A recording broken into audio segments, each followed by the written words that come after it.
Magandang hapon po sa inyong lahat. I believe that you'll be watching this video Saturday afternoon. It is Friday afternoon here in the States where I live, central U.S. near Chicago.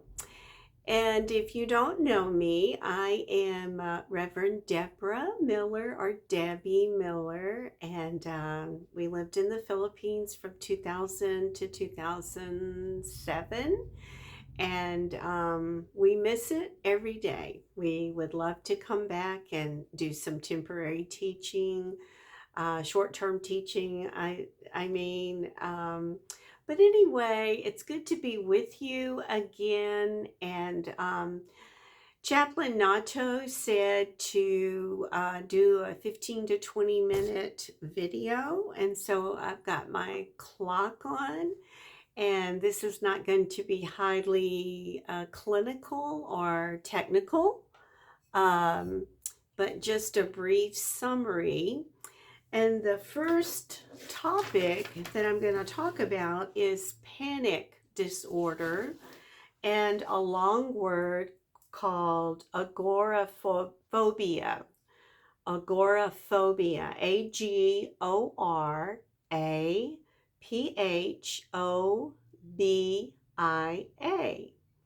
And that's the fear of crowds, basically. So people don't want to go out of the security of their home. I'm going to adjust this just a minute. Yeah, let me see here. Sorry. There, that's better. It's not shining on my glasses so much. So we're going to talk more about panic disorder. You may have heard things like anxiety attacks, anxiety disorder, or panic attacks, panic disorder, or this agoraphobia. And I'm not so sure in your culture how prevalent it is. But anyway, we'll just address it just momentarily.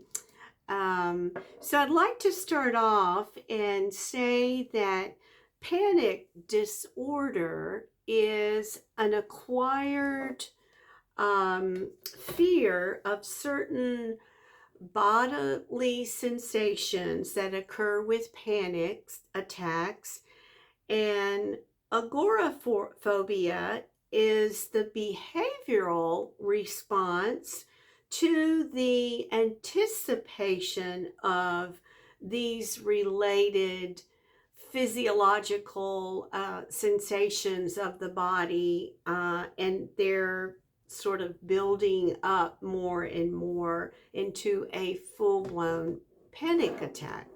So that's why people don't want to usually go out of their house or go very far, because they think that if they had a panic attack, what would people think about them? What would they do? So everything tends to be future, like what would happen, what could happen. And so we are going to talk mostly, as I said earlier, about anxiety and panic attacks.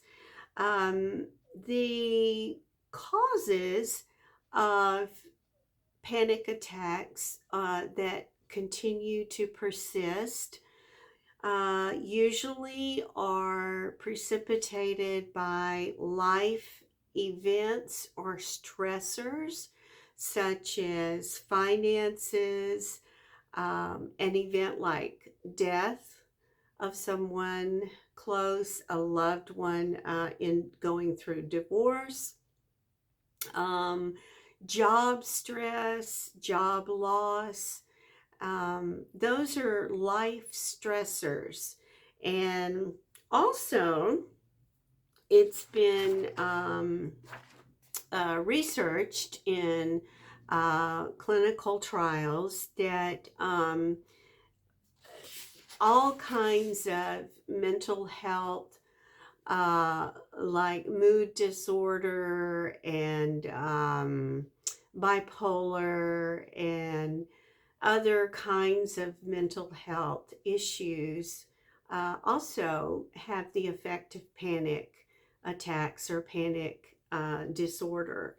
And they have also shown from interviewing that people who have experienced domestic violence or any kind of abuse as a child, it seems that those panic attacks or anxiety disorder will manifest itself, it will come out in the later teenage years.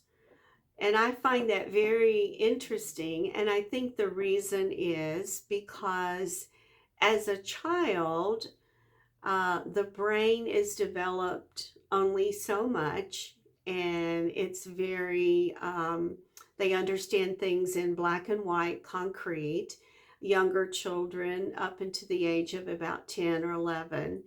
And then also, children, young children, preschool, elementary, are not really adept at processing feelings and understanding what they see and experience. And so maybe that is why, as the brain develops through adolescence, that a person starts having panic attacks. But and especially when those stressors are there.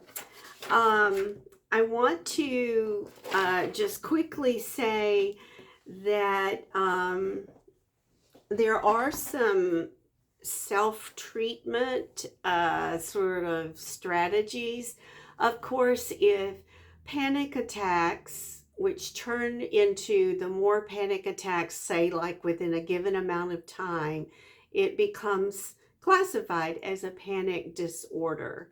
And cognitive behavioral therapy is one of the most effective, efficient treatments for anxiety disorder and panic disorder, and agoraphobia. So the things that you can do, or the clients that you help, the families, the people that you help, is you can first of all help them understand what's happening when they have a panic attack, because it's scary. It's scary, especially physically, because the heart races, it feels like there's pressure on the chest, you feel short of breath, you just start trembling all over. I know that in my past, I've had some panic attacks, and I really think that it came at a time where I was under extreme emotional and mental stress. And because I could not remember having a panic attack before then, and I was in my early 30s. So I don't know if you've ever experienced that, or someone you know have experienced that, but it's like this, a panic attack is like this sudden, it just comes out of nowhere. It's an episode of intense fear or anxiety with physical symptoms, which I've just described some of them, based on a perceived threat rather than a real physical or otherwise imminent danger. So it very much is a psychological, mental, emotional reaction based on thought patterns and perceived fear, and just can sometimes, what's even more scary is that it can feel like the person who's going through it does not have any control over it. So it's very helpful to have someone near or have someone that the person can talk to and talk through about it. So keep that in mind. Some of the strategies are self treatment. Um, well, and just like some of the other things I've talked about last September, October, November, with different mental illness, is to avoid caffeine, nicotine, alcohol, and recreational drugs because of the stimulation it puts on the nervous system. And therefore, when we have distorted thoughts or irrational thoughts and we can't get out of that stuckness, all of those chemicals, so to speak, just stimulate the nervous system in the brain even more. Number two, get regular on a regular pattern of sleep and exercise. Number three, practice intentional relaxation techniques such as a deep breathing. Just stop wherever you are. And especially, I got so where I could sort of feel something coming on, although it says it just kind of comes suddenly. But the deep breathing that I'm talking about is where you slowly feel your diaphragm and you take the time to say count to 5 as you're taking a breath in, and then you hold it for 5, and then you take 5 counts to let it out. And that takes some thinking, when you're doing this. It's not just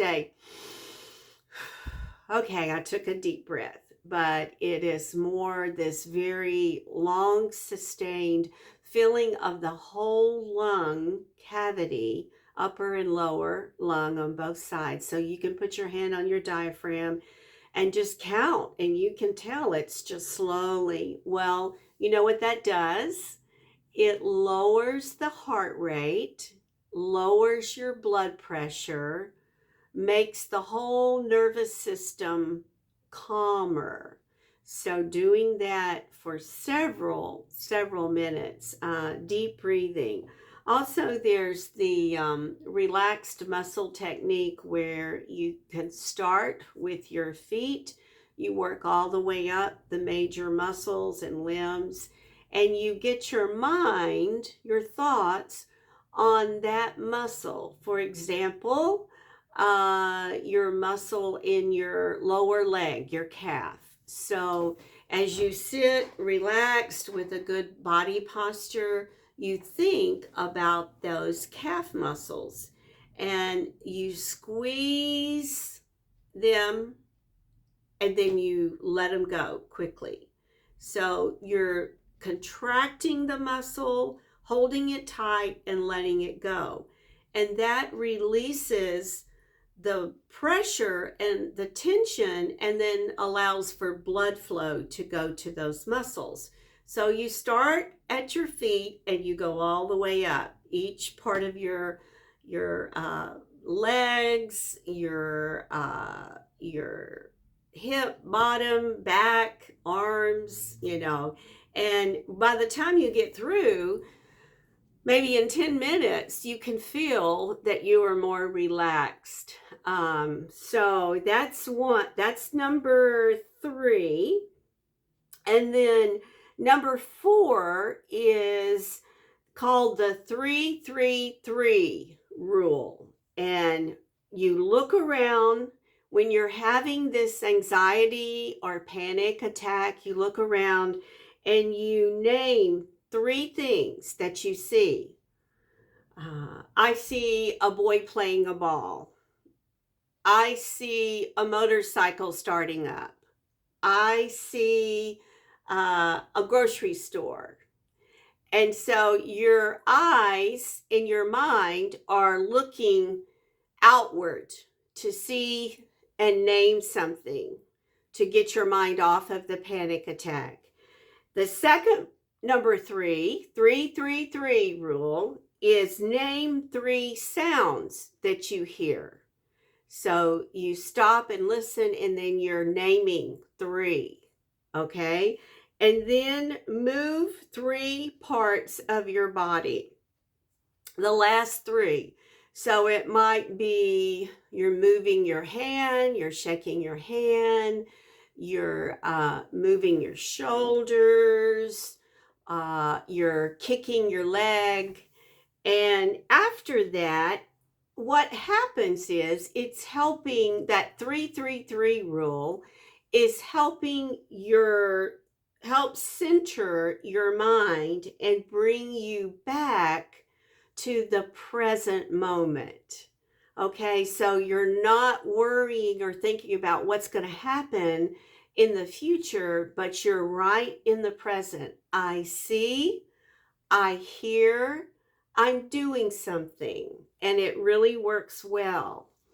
Let's see, that was 1, 2, 3, 4. The 5th thing is to stay in the present, and that's one of the helpful things about the 333 rule.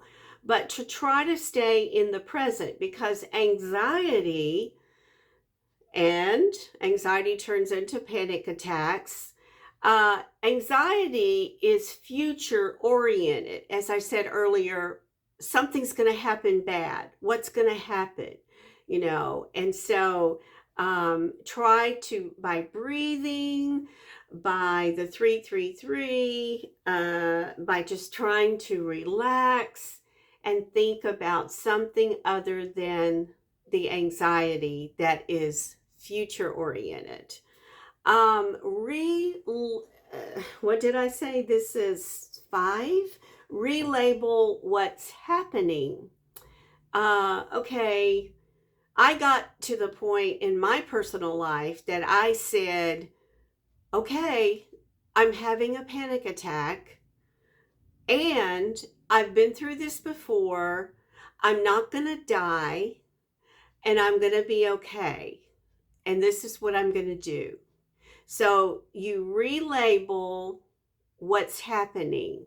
And there's something powerful that telling your brain, okay, go back to the present moment. I'm not going to die. I'm going to breathe through this. And this is what's happening. So I have power over it. I'm not powerless. And then the next thing is to fact check your thoughts. So you fact check and you say, am I thinking or worrying right now in this moment about the worst case scenario? Oh no, what if this happens? This is terrible. The worst case scenario. And bring it back to the present, realistic situation. In this very moment, this is who I am, and this is what's happening. So back to the present. And I've already told you about the breathing and the 333 rule. Let me see here. Oh, another thing is I named these other chemicals: alcohol, nicotine, caffeine, recreational drugs, but also sugar. Stay away from sugar as much as possible, because sugar elevates the glucose, the blood sugar, which affects the heart and the kidneys and the nervous system. So it's all tied together.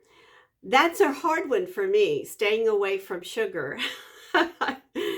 But when you're going through anxiety disorder, one after another, it's better to limit the sugar amount.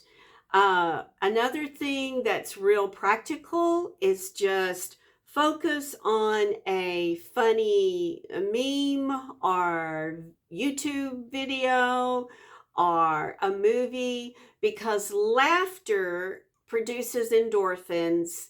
Endorphin is the good feeling hormone, and it will lift you above the fear and the anxiety. So I think Filipinos have a very natural gift of being able to laugh even under stress. I enjoyed and admired that so much when we lived there. But sometimes we have to make an extra effort to say, I want to find joy. I want to laugh. I need this right now. And then ask a close friend or family member for a second opinion of what they think might be going on. And sometimes that is a help as well.